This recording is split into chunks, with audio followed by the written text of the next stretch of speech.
हरियाणं नमो वज्रायानं नमो लोये सप्तसावनं ऐसो वंचन मुकारो सर्वभावपनाशनो मंगलानं च सर्वेसि परमं वै मंगलम् ऐसो मंगलनिलो पवनो शैलसंगसूर्जनो श्रीनमस्कार महामन्तो चिन्तयमितो स्वहं देहि जय जगजीव जोनि वियानो जगगुरु जगानंदो जगनाहो जगबंधु जय जगप्रिया महोभयं जय सुवानं भगो तिथयरानं अपच्छिमो जय जय गुरुलोगानं जय महावीरो अज्ञानतिमिरन्धनां ज्ञानाञ्जनशलाकया नेत्रमुन्मीलितं येन तस्मै श्री महामहिम भगवती जी सूत्र मंगलप्रद છે, કલ્યાણપ્રદ છે અને ગઈકાલે આપણે વિચાર્યું હતું એવી રીતના જ્ઞાનાવર્ણીય કર્મ અને દર્શન મોહનીય કર્મ, આ બંને કર્મોનો પ્રચુર માત્રામાં ક્ષય કરાવે એવું આગમ છે. ગુરુ ગૌતમ 36,000 વાર જેમનું નામ આ આગમની અંદર છે અને પરમાત્મા સ્વયં જેમનું નામ બોલ્યા છે એટલે મંગલતામાં ઓર વધારો થયો છે. ગૌતમ સ્વામી લબ્ધિ નિધાન હતા એટલે કે અંગૂઠે લબ્ધિ કના બોલો આ લબ્ધિ ગમે કે જીયા જીયા દીજે દીખ ત્યાં ત્યાં કેવલ ઉપજે એ લબ્ધિ ગમે. તમે ગૌતમ સ્વામીને ક્યારે યાદ કરો?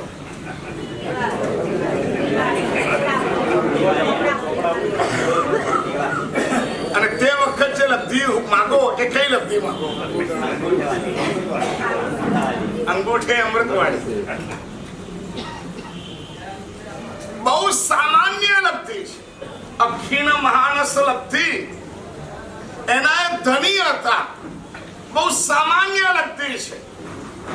એમની વિશેષતા કદાચ આખી અવસર પીણીમાં કોઈની પાસે નથી કે જીહા જીહા દીજે દીખ ત્યાં ત્યાં કેવલ ઉપજે.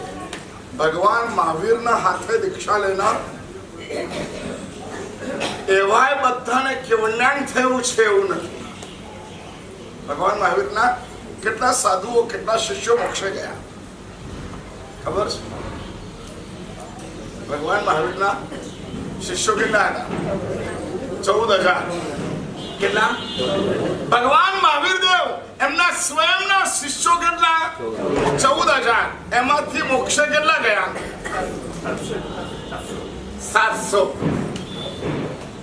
અને ગૌતમ સ્વામી ભગવાન એમના શિષ્યો કેટલા? 50,000. અને મોક્ષમાં કેટલા ગયા? કોઈ કોન્ટ્રાસ્ટ જરા વિચારી તો જુઓ યાર. ક્યાં ભગવાન મહાવીર અને ક્યાં 14,000 અને ક્યાં 50,000, ક્યાં 700 મુનિ અને ક્યાં 50,000. આવા અદ્ભુત લબ્ધિ નિધાન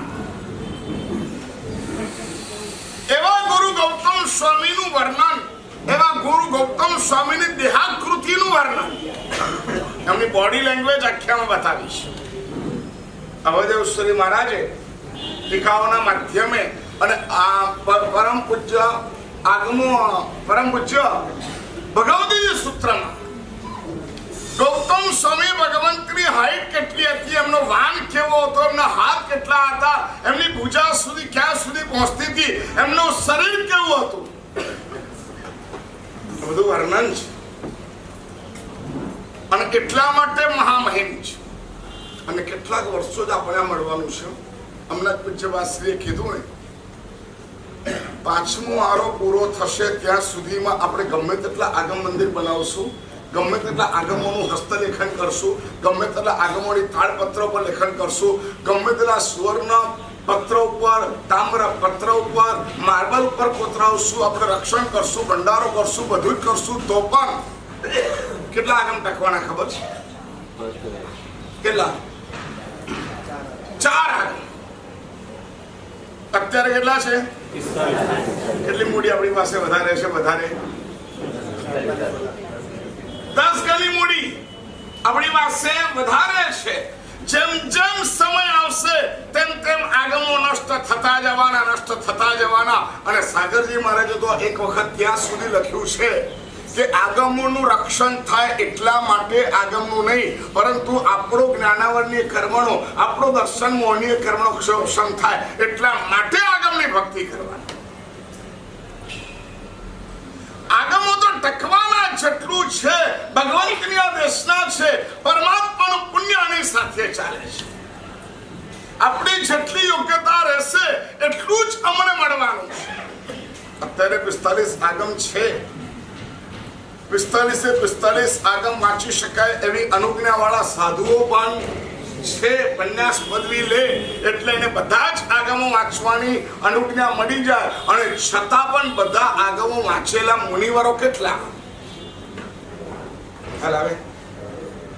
અનુજ્ઞા મળી ગઈ એટલે વાંચી લેવાય. સાધી ભગવંતોને આચારાંગ સૂત્ર અને ઉત્તરાધ્યયન સૂત્ર, 10 વૈકાલિક સૂત્ર અને આવશ્યક સૂત્ર, આ 4 આગમના જોગદ્વહન કરાય. આ 4 આગમ વાંચી શકાય.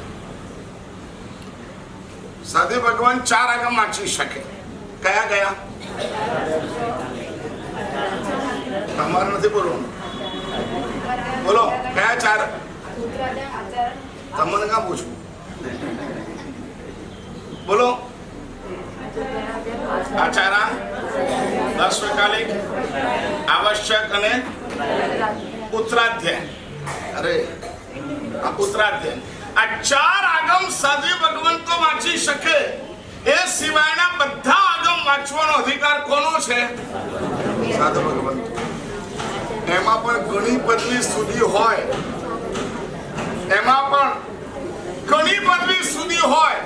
એ માત્ર ભગવતીજી સૂત્ર, કલ્પ સૂત્ર, માનસી સૂત્ર, સુલાન ઠાણ આટલા આગમો વાંચી શકે. ખબર પડી ગઈ? અને ત્યાર પછી જ્યારે પન્યાસ પદવી થાય એટલે સર્વ અનુયોગની આજ્ઞા મળી જાય. એટલા માટે ઘણી બધી વખત પન્યાસ ભગવંતોને અનુયોગાચાર્ય કહેવામાં આવે છે. સાંભળ્યું છે આવું નામ? શું નામ? અનુયોગાચાર્ય. એ કેમ કહેવામાં આવે છે? કારણ કે પન્યાસ થયા એટલે જેટલા અનુયોગ એટલે કે આગમ, એની આચાર્ય પદવી એટલે એ વાંચવા માટેની સંપત્તિ આપી એમના આચાર્ય બનાવ્યા. એટલા માટે પન્યાસ ભગવંતનું અપર નામ અનુયોગાચાર્ય છે. પરંતુ બધા પન્યાસ ભગવંતો, બધા આચાર્ય ભગવંતો અને બધા ઉપાધ્યાય ભગવંતોએ 45 આગમ વાંચ્યા હોય એવું આજે પણ નથી બનતું. આગમ બહુ કઠિન છે, ભાષાકીય દ્રષ્ટિએ નહીં, પદાર્થની દ્રષ્ટિએ.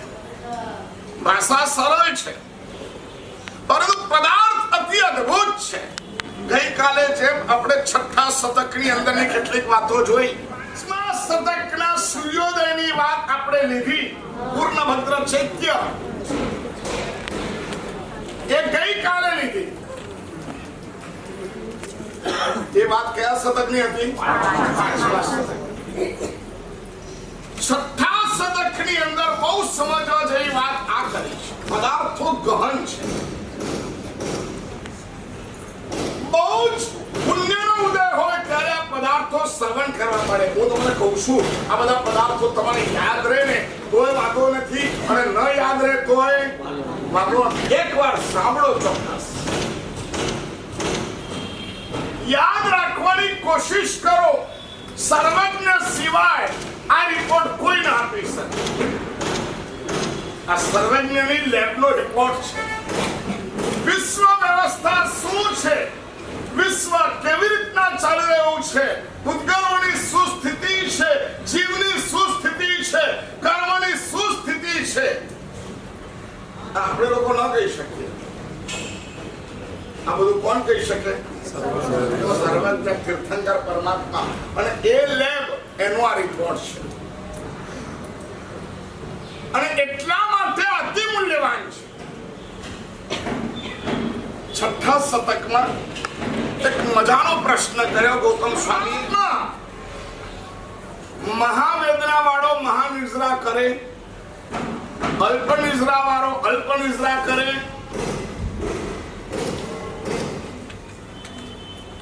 કે અલ્પ વેદના વાળો મહાનિદ્રા કરે કે અલ્પ નિદ્રા વાળો મહાનિદ્રા કરે? કોણ શું કરે? નિદ્રા એટલે સમજ્યા? નિદ્રા એટલે શું? કેટલાક પારિભાષિક શબ્દો છે, તમારે બરાબર સમજવા જોઈએ. નિદ્રા એટલે શું?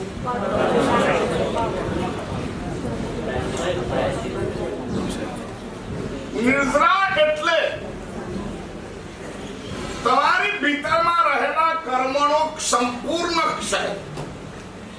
જે કર્મ છે એનું નિર્જીવ જવું એટલે ખતમ થઈ જાય. જૈન શાસનમાં પુણ્યને બહુ મહત્વ નથી આપ્યું. જૈન શાસન પુણ્યને પણ સોનાની બેડી ગણે છે.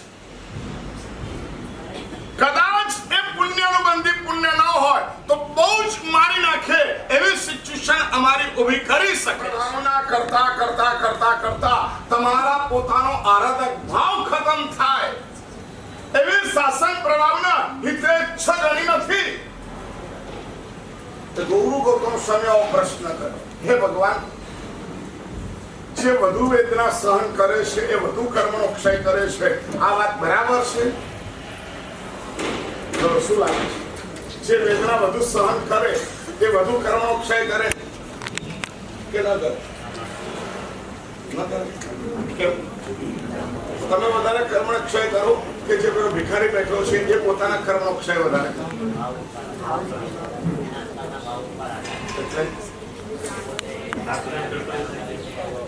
આમાં લખ્યું છે મહાનિદ્રા વાળો અને મહાવેદના વાળો કોણ? બહુ મજાની વાત છે. બીજા નંબરમાં કીધું મહાવેદના અને અલ્પ નિદ્રા. વેદના મહા, નિદ્રા અવેદના ઘણી નિદ્રા. અને ચોથામાં લખ્યું છે અલ્પ વેદના અને અલ્પ નિદ્રા. શોધીને બતાવો આ વિશ્વમાં કોણ છે? છઠ્ઠા શતકની આ વાત છે. 10 એના ઉદ્દેશા છે. એમાં પહેલા ઉદ્દેશાની અંદર આવી વાતો બહુ મજાની કરી છે. માણસ એવું સમજો બહુ દુઃખી છું, બહુ દુઃખી છું, બહુ દુઃખી છું, બહુ દુઃખી છું એટલે હું બહુ કર્મનો ક્ષય કરું છું, બહુ કર્મનો ક્ષય કરું છું, બહુ કર્મનો ક્ષય કરું છું. નહીં, દુઃખની સાથે કર્મના ક્ષયને લેવા દેવા નથી. અને છતાં પણ અહીંયા લીધું કે મહાનિદ્રા વાળો અને મહાવેદના વાળો કોણ આ વિશ્વમાં? શું બતાવ્યું ખબર છે? જે પ્રતિમાધારી સાધુ ભગવંત રહેલા હોય. પ્રતિમાધારી. તમારી કેટલી પ્રતિમા છે? તમારી પ્રતિમા કેટલી? 11 પ્રતિમા. એટલે કે તમારે સાધના કરવાના 11 સ્ટેપ આપ્યા છે. બહુ સરસ મજાની વાત છે. આ તમારે સમજવા જેવું છે. 11 પડીમાં કઈ કહેવાય? એ 11 પડીમાં વહન કરે એ શ્રાવક ઉચ્ચ કક્ષાનો શ્રાવક બની શકે. શ્રાવકને મનોરથ હોય કે ભગવાન તો આપ આજ્ઞા આપો અને હું પડીમાં વહન કરું.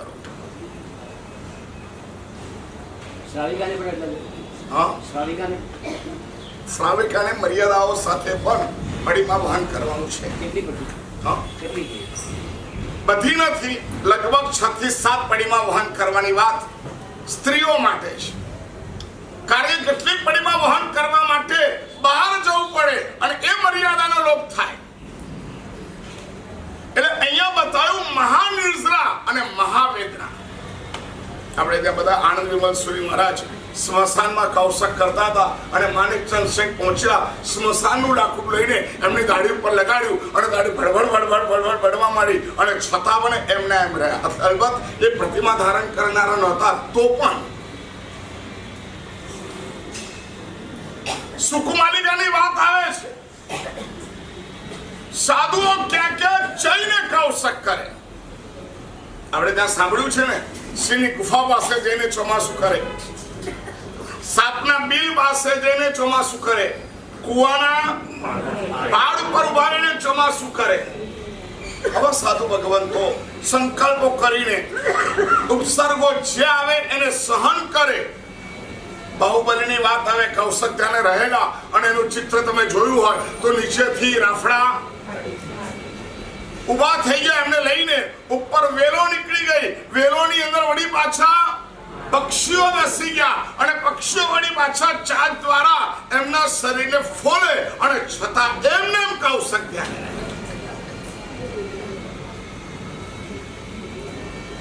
મહાવેદના. કેમ મહાવેદના? બોલો, કેમ મહાવેદના? તાકાત હોય અને છતાં પણ તાકાતને ગુપ્તી રાખવી, આ બહુ મોટી વેદના છે. અમારા ઇન્ટરેસ્ટની વાત ચાલતી હોય, અમારી વાત ચાલતી હોય, છતાં પણ આપણે એના ઉપર ગૌણ બની જઈએ, આપણે એનાથી નિર્લેપ થઈ જઈએ. આ કેટલી મોટી વેદના છે, બોલો. વાત મારી હોય,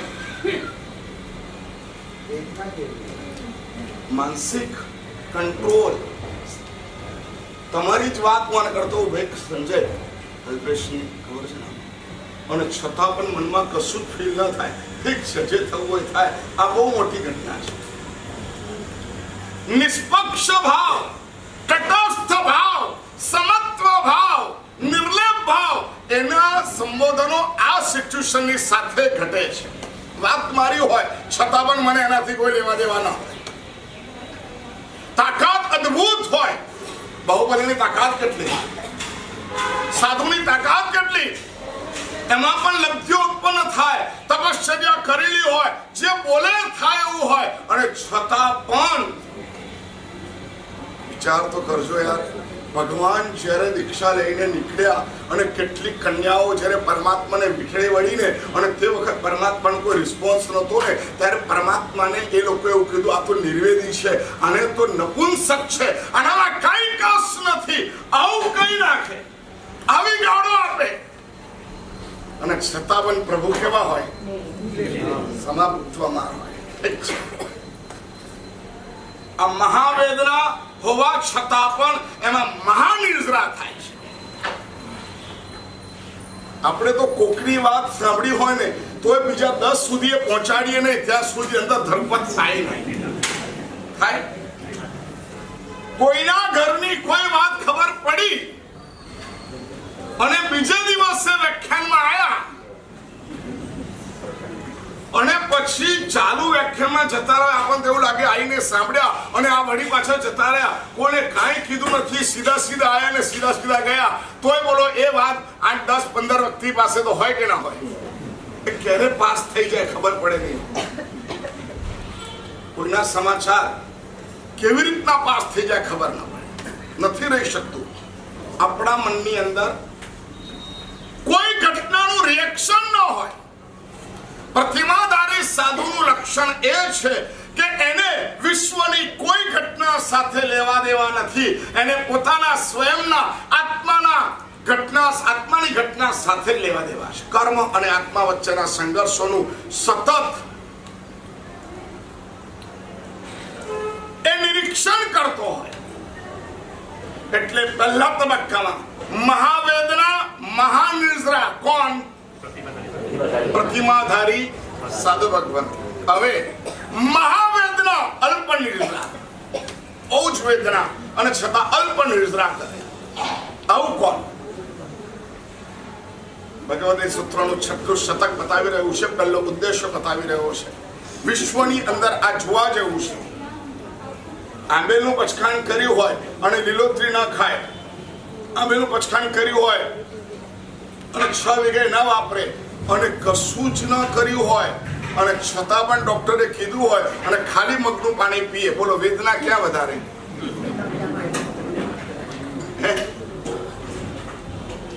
વેદના ક્યાં વધારે? જલ્દી. અને નિર્જરા ક્યાં વધારે? ખ્યાલ આવ્યો? નિર્જરા પચખાણમાં. હકીકત તમને કહું છું, મૂળ ગુણ સાથેનું પચખાણ માત્ર ને માત્ર સંજ્ઞી પંચેન્દ્રિય તમે લોકો જ કરી શકો, તિર્યંચ પણ નહીં. તમારી નૌકારશી અને તિર્યંચની નૌકારશી વચ્ચે પણ આસમાન જમીનનું અંતર. એ નૌકારશી કરે. તમારા ઘરમાં રહેલો કૂતરો પણ નૌકારશી કરે. તમારા ઘરમાં રહેલું કબૂતર પણ નૌકારશી કરે. તમારા ઘરમાં રહેલો બળદ પણ નૌકારશી કરે. તમારા ઘરમાં રહેલો કાચબો પણ નૌકારશી કરે. અને તમે પણ નૌકારશી કરો, છતાં પણ બંને વચ્ચે ફરક ખરો? શું ફરક? તમે પચખાણ ના આપી શકો?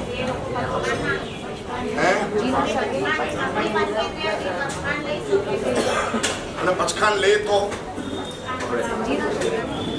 અરે સમજે, જાતિ સ્મરણ જ્ઞાન થયું હોય, સમજે ગયા ભાવમાં હું મનુષ્ય હતો અને આવું હતો ને આમ કરતો હતો ને તેમ કરતો હતો, હવે મારે પચખાણ કરવું છે, હવે મારે ઉપવાસ કરવો છે, આવી રીતની સમજ સાથે પણ તિર્યંચ પચખાણ કરે અને તપ કરે. કલ્પસૂત્ર વાંચો ખબર પડે. જિંદા શેઠ અને કંબલ અને સંબલ બે બળદિયા હતા. પેલું હરણ હતું. પચખાણ કરે, સમજ પૂર્વક કરે, જાતિ સ્મરણ જ્ઞાન થઈ ગયેલું હોય, પૂર્વ ભાવ ખબર હોય, અને એ પૂર્વ ભાવની ખબરના માધ્યમે ચંદ્ર કૌશિક જુઓ ને તમે, જાતિ સ્મરણ જ્ઞાન થયું એ જુએ અને પચખાણ કરે. અનશન કર્યું, છેક અંદર મોઢું નાખી દીધું, ઉપરથી કીડીઓ આમ તેમ જવા માંડી, એનું શરીર ચારની જેવું કરી નાખ્યું. કેટલી વેદના! અને છતાં પણ અહીંયા પ્રશ્ન કર્યો છે, તિર્યંચ આવું પચખાણ કરે છતાં પણ એ કેટલામાં દેવ લોકો જાય? અને તમે આવી નૌકારશી કરો તો કેટલું કન્સેશન આપ્યું? યાર ભાઈ તમે ઘરે સમજાવો, ભાઈ નૌકારશી તો કરો જ. આવા પચખાણમાં પણ આટલું મોટું કન્સેશન છે. જે તિર્યંચ આખી જિંદગી આવો ઉપસર્ગ સહન કરે છતાં પણ જ્યાં ન પહોંચી શકે ત્યાં સંજ્ઞી પંચેન્દ્રિય મનુષ્ય શ્રાવકપણું પ્રાપ્ત કરીને એ નૌકારશીના પચખાણ દ્વારા એટલું ઉત્કૃષ્ટ પુણ્ય બંધ કરે, કર્મની નિર્જરા કરે, એ દેવલોક સુધી જઈ શકે. કેટલામાં દેવલોક? 12મા દેવલોક. તિર્યંચની નૌકારશી, તમારી નૌકારશી અને સાધુની નૌકારશી, ફરક ખરો? ફરક ખરો? બોલો ને ભાઈ, બોલો. શું ફરક? એમ પેલાને 8માંથી વધારે નથી જવા દેતો, તમને 12માંથી વધારે નથી જવા દેતા, અને અણુત્તર સુધી પહોંચાડનાર તત્વ કોની પાસે છે? લાયસન્સ તમારી પાસે. સમજ્યા? એક ટેમ્પરરી સર્વિસ અને પરમેનન્ટ સર્વિસ વચ્ચે ફરક ખરો? અને ભાગીદારી વચ્ચે ફરક ખરો? કદાચ પગાર સર્વિસ વાળાને વધારે હોય, ભાગીદારી એની 10 પૈસાની 20 પૈસાની જ હોય, અને પેલાને પગાર કદાચ વધારે હોય, છતાં પણ એ કોણ કહેવાય? શેઠ કહેવાય. સમજ્યા તમે? કદાચ મેનેજરનો પગાર વધારે હોઈ શકે કે લો પાર્ટનરને મળે એના કરતા પેલો 10 પૈસાનો પાર્ટનર છે, 7 પૈસાનો પાર્ટનર છે, 5 પૈસાનો પાર્ટનર છે. પેલો શું કે હું ત્યાં સર્વિસ કરું છું, અને પેલો શું બોલે? એ કંપની મારી છે, હું એનો પાર્ટનર છું. અને પેલો મુકેશ અંબાણી મારો પાર્ટનર છે. સમજ્યા તમે? કોને કહી શકો?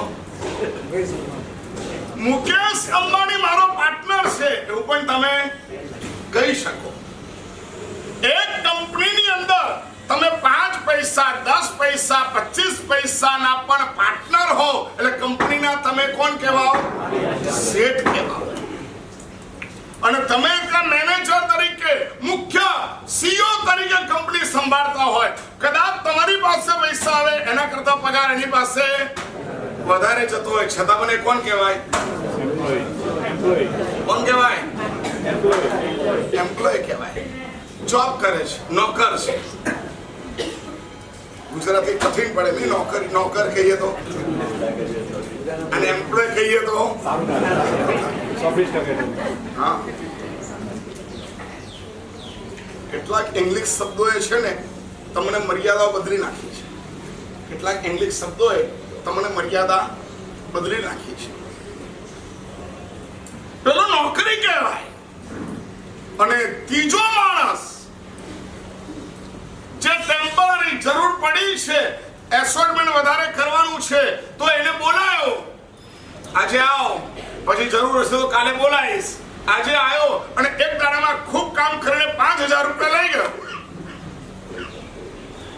તો કદાચ એની એવરેજ જોવા જાય ને તો કાયમી સર્વિસ વાળા કરતા પણ વધારે હોય, છતાં પણ એને કંપની સાથે લેવા દેવા કેટલી? 3 ભેદ સમજી ગયા ને? એક તિર્યંચનો, એક અને ત્રીજો બરાબર. સાધુ શેમાં આવે? આ શાસનના ભાગીદાર છીએ. ભગવાન મહાવીરે સ્થાપિત કરેલા શાસનના અમે કોણ છીએ? માલિક છીએ. કોણ છે? ગર્વ લેવો પડે, માલિક છીએ. તમે કોણ છો? બોલો જલ્દી. તમે કોણ છો? એમ્પ્લોય.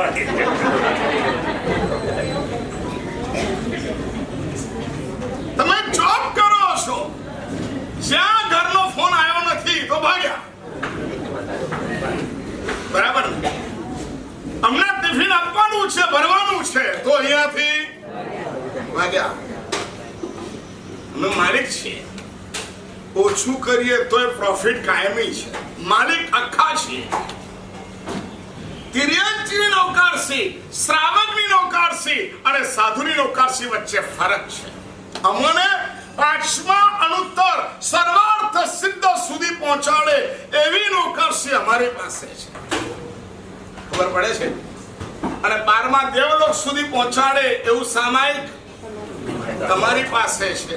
અને તિર્યંચની પાસે ગમે તેવું કરે, જે ચંડક કૌશિકે કર્યું એવું કોઈ શ્રાવકે કર્યું હોત અને એવું કોઈ સાધુએ કર્યું હોત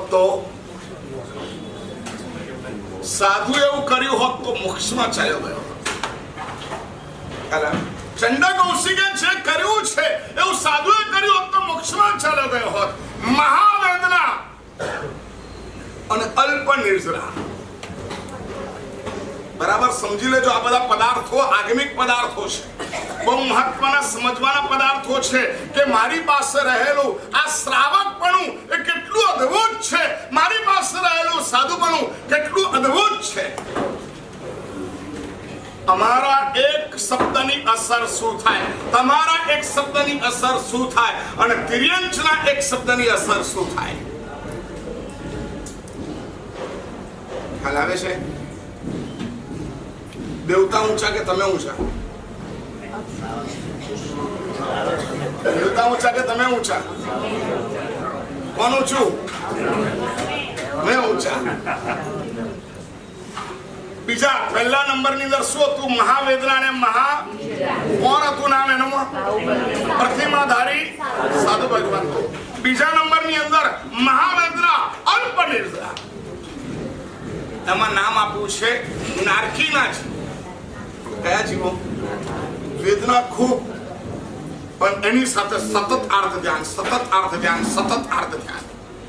કર્મનો ઉદય આવે કોઈ પણ પ્રકારનો, એ વખતે જો તમે અર્થ ધ્યાન કર્યું છે તો એ કર્મ બેવડાતું હોય છે, ઓર રસવાળું બનતું હોય છે, ઓર ચીકણું બનતું હોય છે. અને એ આવેલા કર્મને તમે સહજ રીતે ભોગવી લો તો એ કર્મ ત્યાં આગળ નિર્જરી જાય છે. એ તમને આગળ વધારતું નથી, અનુબંધમાં પડતું નથી. એટલે નરકની અંદર શું હોય છે કે વેદના આવે પણ વેદના વચ્ચે અર્થ ધ્યાન જબરદસ્ત કોટીનું હોય છે. એટલે અલ્પ નિર્જરા અને મહાવેદના. હવે ત્રીજો નંબર, અલ્પ વેદના ને ઘણી નિર્જરા. બોલો આ કયું સ્ટેપ હશે? વિશ્વમાં આવા કોણ જીવો કે જેને વેદના બહુ અલ્પ છે અને નિર્જરા કેવી? નિર્જરા કેટલી? ઘણી નિર્જરા, જબરદસ્ત નિર્જરા. કોણ? સાધુમાં તો વાત કરી હતી પ્રતિમાધારી, મહાવેદના, મહાનિર્જરા. ત્યાર પછીની વાત કરી નરકની. એમાં કેવું? મહાવેદના અને અલ્પ નિર્જરા. હવે ત્રીજો સ્ટેપ છે અલ્પ વેદના અને ઘણી નિર્જરા. ઘણી બધી નિર્જરા. આપણે ત્યાં ધ્યાનના પ્રકારો છે. એમાં શૈલેષીકરણ નામનું ધ્યાન છે. આપણામાંથી આ બધી પરંપરાઓ ખોરવાતી જાય છે. તમે સામયિક કરો છો, પ્રતિક્રમણ કરો છો, પરંતુ ક્યારેય પ્રેક્ટિસ નથી કરી કે એમાં એકાગ્ર રહેવા માટે મારે શું કરવું જોઈએ, એમાં તન્મય રહેવા માટે મારે શું કરવું જોઈએ. સીધું જ કરે મનતે એટલે સામયિક આવી ગયું, ના આવી શકે. એવી રીતના દ્રવ્યથી આવી શકે, ભાવથી ના આવી શકે. આ સામયિક કરતા કરતા કરતા કરતા પુણ્ય શ્રાવક એને નીતિપૂર્વક વધારે પૈસા મળે છે તો પણ નથી લેતો. સારા બાળ દોખડા લઈને વેચવા માટે જાય ત્યાં 1 નહીં, 2 નહીં, 3 નહીં, 4 નહીં, 5 નહીં, આખા બજારની બધી દુકાનોમાં એના ભાવ 50 થઈ ગયા. બધા 50 બોલે તો એને શું કરવું જોઈએ? શું કરવું જોઈએ? લઈ લેવું જોઈએ કે ના લઈ લેવું જોઈએ? આપી દેવું જોઈએ ને. અને 50 દોખડા લઈ લેવા જોઈએ. બધી જગ્યાએ એક જ ભાવ છે. પણ એને શું કર્યું? શું કર્યું? અરે ભાઈ આવું કેમ? કોઈ કારણ નથી, કોઈ યુદ્ધ નથી, કશું જ નથી, દુકાળ નથી, તો પછી આ ઋણી પુણ્યોના ભાવ 12.5 દોકડામાંથી 50 સીધા થાય કેવી રીતના? મારે નથી વેચવા. આ સામયિકનું રિઝલ્ટ આ છે. ધ્યાન છે. એમાં શૈલેષીકરણ નામનું ધ્યાન છે. જ્યારે સાધુ કે સાધક આગળ ને આગળ અધ્યવસાયમાં ગયો હોય ત્યારે શૈલેષીકરણ નામનું એક ધ્યાન આવે. શૈલેષ એટલે કે પર્વત. પર્વતની જેમ અડોલ, એને કોઈ ચલાયમાન ન કરી શકે એવી અધ્યવસાયની ભૂમિકા. એની સામે કુટુંબ, કંચન, કામિની, કોઈ પણ આકર્ષણ, કોઈ પણ એટ્રેક્શન આવે એ ન આવે. એના સામે કોઈ પણ પ્રતિકૂળ પરિસ્થિતિ આવે એ ન ડગમગાન થાય. આવું જે ધ્યાન, એને કયું ધ્યાન કીધું છે? આપણે તો આંખ મીચીને કૌશા કરતા હોય અને આપણી સામે ગરમ ગરમ ચાની તપેલી લઈને મૂકીને એની વરણ આવે તો આપણને ખબર પડી જાય કે ચા બની છે. પડે કે ના પડે? આ ઘરમાં તમે પ્રતિક્રમણ કરો, સામે કરો ને ત્યારે મજા આવે. જો સીટી વાગી ગઈ, ઘરમાં રહીને તમે સામે કરો, આવું બોલો, એ ભાઈ 2 સીટી થઈ ગઈ, હવે ત્રીજી વાગશે. કોને ખો કે ના ખો? ગણતરીમાં આવે કે ના આવે? સામયિક લીધા પછી સીટી વાગે ખબર પડે કે ના પડે? મોબાઈલમાં રિંગ વાગે ખબર પડે કે ના પડે? બારણાનો બેલ વાગે ખબર પડે કે ના પડે? એટલે શૈલેષીકરણ.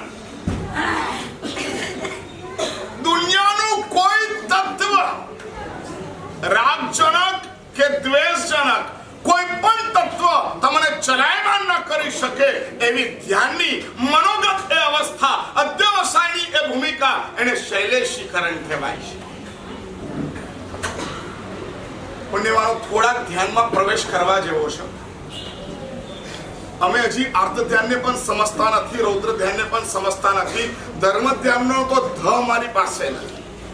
પરમાત્માની સામે સ્તુતિ બોલાય તે વખતે પણ અમારે શું વિચારવાનું છે, અમારા મનને સ્થિર કેવી રીતના કરવાનું છે, અમને ખબર જ નથી. સામાયિકમાં મન કેવી રીતના સ્થિર કરાય ખબર જ નથી. આટ જ નથી તો બને કેવી રીતના? ગમે એને લોટ આપી દો, ઘઉંનો લોટ આપી દો અને કહો કે રોટલી બનાય, ભાખરી બનાય, શીરો બનાય, ત્રણેય વસ્તુ શેમાંથી બને? બોલો જલ્દી. ઘઉંના લોટમાંથી. પણ ત્રણેયની એક જ પદ્ધતિ કે અલગ અલગ પદ્ધતિ? હવે આવડતું જ ન હોય ને ઘઉંનો લોટ આપી દઈએ, ઘી આપી દઈએ, પાણી આપી દઈએ, હવે શું જોઈએ? હવે શું જોઈએ? અને ખબર જ નથી. હવે બનાવવા જતો હોય શીરો, અને થઈ જાય ખીચું.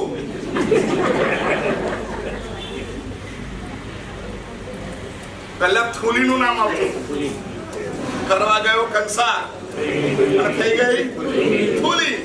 ખબર જ નહોતી, કંસાર બનાવવા ગયો અને થઈ ગઈ થૂલી. અમારું બધી ઘટનાઓ આવી છે. કરવા જઈએ શું અને થઈ જાય. પણ આ તમે તો એવા હારા છો કે જ્યાં સુધી સમજશો નહીં ત્યાં સુધી માસ્કમન પણ કરશો. બહુ સારા માણસ. હવે દિવસો બહુ નજીક આવી ગયા. ત્રીજું મુહૂર્ત ક્યારનું છે? ક્યારનું છે? શ્રાવણ સુદ પાંચમ. અને બહુ મહત્વની ઘટના, બહુ મહત્વના દિવસો હવે આવી રહ્યા છે. શ્રાવણ સુદ બીજ. કેટલા દિવસ બાકી રહ્યા? કેટલા દિવસ બાકી રહ્યા? આજની સાથે 3 અને આજનો કાઢી નાખીએ તો 2. પૂજ્યપાદ ગુરુદેવ અભય સાગરજી મહારાજ સાહેબ માંડવગઢ તીર્થમાં હતા. નમસ્કાર મહામંત્રનો ખૂબ એમને જાપ કરેલો. ખૂબ એટલે તમે કલ્પના નહીં કરો એટલો જાપ કરેલો. અને એમને જાપની પ્રક્રિયા નમસ્કાર નવકાર કલ્પના આધારે જાપ કરેલો. જાપના અલગ અલગ પ્રકારો છે. નંદાવર્ત, રીંકારવર્ત, શંખારવર્ત, વેદિકા પીઠ, કમલબદ્ધ, ચક્ર ધ્યાન, એવી રીતના અલગ અલગ પ્રકારના નવકારના જાપ કરેલા. અને એ માંડવગઢમાં જાપ કરતી વખતે વિશિષ્ટ દેવતાઓનું સાનિધ્ય એમને પ્રાપ્ત થયું. અને એમાં એમને કીધું કે નમસ્કાર મહામંત્રની સાધના આ કલિયુગમાં કરવી હોય તો કેવી રીતના કરવાની. 18 થી વાંચના મળે. સાધના અલગ છે, અનુજ્ઞા મળે. શ્રાવણ સુદ 20 થી 9 દિવસ નમસ્કાર મહામંત્રની આરાધના કરવાની. કેટલા દિવસ? 9 દિવસ. પહેલા દિવસ છે નમો અરિહંતાણમ. કેટલા અક્ષર છે? 7 અક્ષર પ્રમાણે આપણે કૌશક ખમાસના દઈને એકાશનું કરવાનું. 9 દિવસ શું કરવાનું? એકાશનું. અને એમાં નમસ્કાર મહામંત્રની આરાધના કરવાની. કેવી રીતના કરવાની? એમાં ક્રિયા એમને આપી દેવતાઓએ, અધિષ્ઠાયક દેવોએ. એમાં કેટલીક મુદ્રાઓ સાથે, કેટલીક 25 પૈસાની વિધિ, કેટલીક મુદ્રાઓ સાથે, કેટલીક તંત્ર પ્રયોગો સાથે એ 9 દિવસ નવકારની આરાધના કરવા પડે છે. 9 દિવસ અખંડ જાપ કરવાનો. અખંડ 24 કલાક નમો હરિહંતાણમ નમો સિદ્ધાણમ ગણવા જોઈએ. નવકારે અમારો સાર છે. આ સકળ દ્વાદશાંગીનું મૂળ નવકાર છે. શ્રાવણ સુદ 20 થી નમસ્કાર મહામંત્રની આરાધના આપણા શ્રી સંઘમાં પણ ચાલુ થશે. 9 દિવસ શું કરવાનું? એકાશનું કરવાનું. એકાશનું ક્યાં કરવાનું?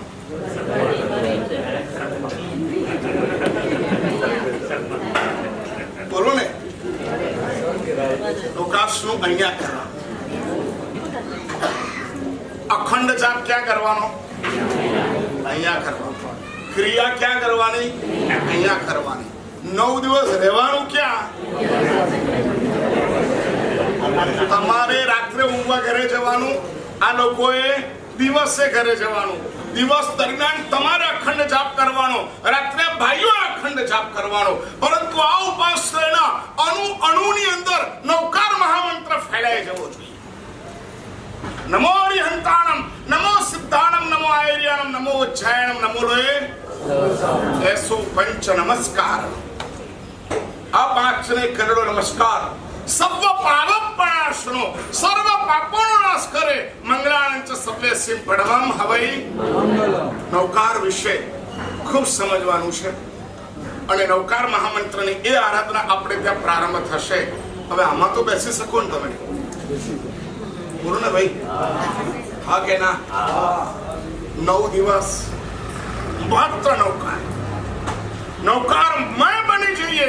એક વસ્તુ યાદ રાખજો, નવકાર એ અમારી આરાધક ભાવનો આધાર છે. શું છે?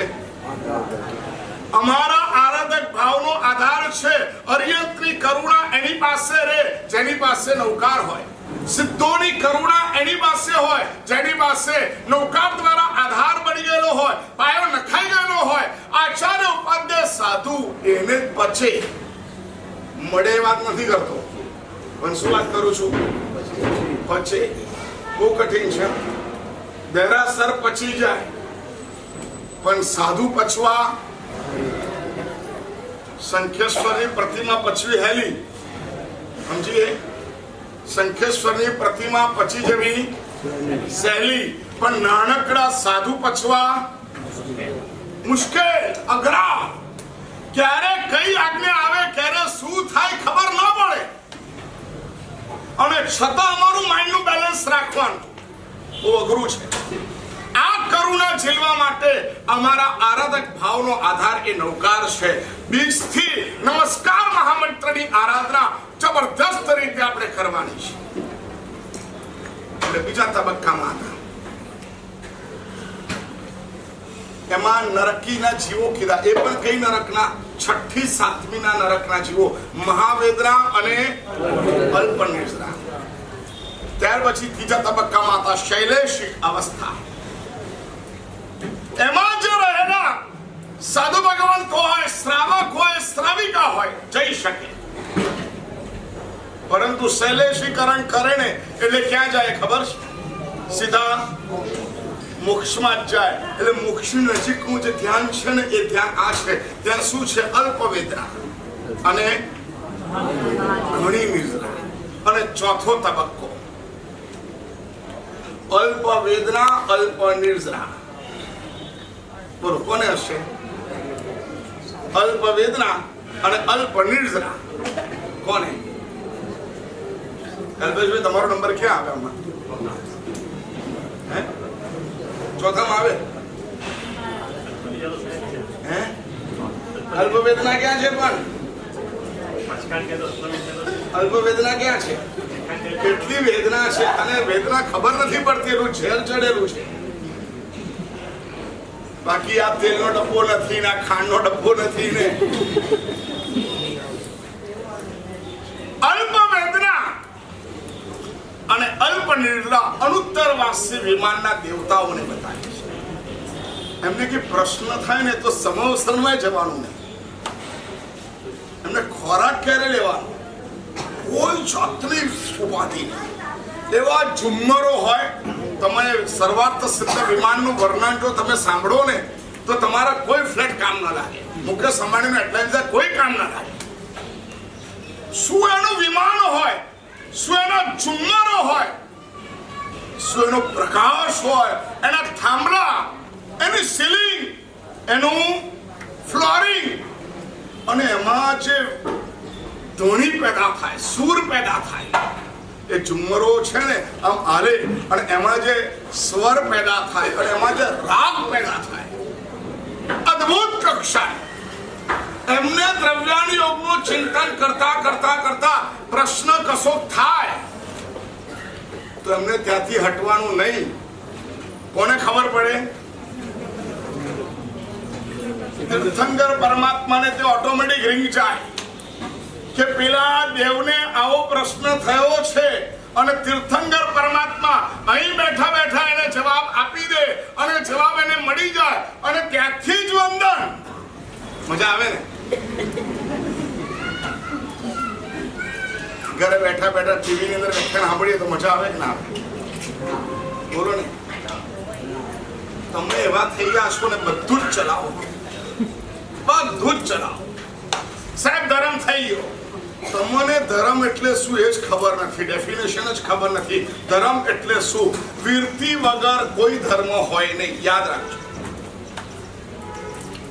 વીરતી વગર કોઈ ધર્મ ન હોય. એટલા માટે સમ્યક દ્રષ્ટિ શ્રાવકોને શાસનમાં પ્રવેશ નથી. સમજ પડી? ભગવાન મહાવીરના શ્રાવકો કેટલા? ભગવાન મહાવીરના શ્રાવક કેટલા? મુખ્ય શ્રાવકો કેટલા? 10. એમાં શ્રેણિકનું નામ ખરું કે નહીં? કેમ નહીં? કેમ નહીં? બોલો તો સમજ પડો. તમે શ્રેણિક મહારાજા કરતા અત્યારે ચડિયાતા છો. 10 શ્રાવકમાં શ્રેણિકનું નામ ન મળે. આનંદ, કામદેવ, આનંદ અને કામદેવનું નામ આવ્યું. શ્રેણિક કેવો કે જેને મર્યા પછી બાળે ને ત્યારે પણ એના હાડકામાંથી અવાજ કયો આવે? વીર વીર વીર મહારાજા હોવા છતાં ભગવાનના 10 શ્રાવકોમાં શ્રેણિકનું સ્થાન ખરું નહીં. કેમ? સામયિકનું મૂલ્ય કેતનભાઈ સમજવા જેવું છે. પક્ષખાંડનું મૂલ્ય સમજવા જેવું છે. 12 વ્રતનું મૂલ્ય સમજવા જેવું છે. વીરતી માં આવે ત્યારે એનું મૂલ્ય વધે છે. ધર્મ એટલે વીરતી. 5મું ગુણસ્થાનક આવે ત્યારે ધર્મ પ્રારંભ થયો કહેવાય. સમ્યક દર્શન હોય ત્યારેનો ધર્મ હોય માત્ર ફિલોસોફિકલ છે. ખાલી વાતો કરવાની, પરંતુ 5મા ગુણસ્થાનક આવે ડગલું પણ ચાલે એટલે એને ધર્મની વ્યાખ્યામાં સમાવેશ કર્યો છે. બીજથી આપણે આ પ્રારંભ કરશું. અનુત્તરવાસી વિમાનના દેવતાઓને અલ્પ વેદના અને અલ્પ નિદ્રા, તો જ એ 33 સાગરોપમ સુધી રહી શકે. થોડીક વધારે નિદ્રા જો થતી હોત ને તો તકલીફ એ પડી જાય કે લોકોનું કરવું શું? મોક્ષમાં જવાય એવું નથી, વીરતી લેવાય એવી નથી અને ભવથી બંધાયેલા છે. એટલે નિદ્રા પણ કેવી એમની? અલ્પ નિદ્રા. અને વેદના પણ કેવી? અલ્પ વેદના. આવી કેટલીક વાતો કયા શતકમાં? 6. આજે કયું શતક છે? 7મું શતક. એને પણ આપણે ધીરે ધીરે જોતા જઈશું. એના પણ 10 અધ્યાય છે અને એના માધ્યમે આપણે આગળ વધીએ. આવી 4 પ્રકારની નિદ્રાની વ્યાખ્યાઓ જોઈને આપણે પોતાના આત્મકલ્યાણને સાધવાનું છે.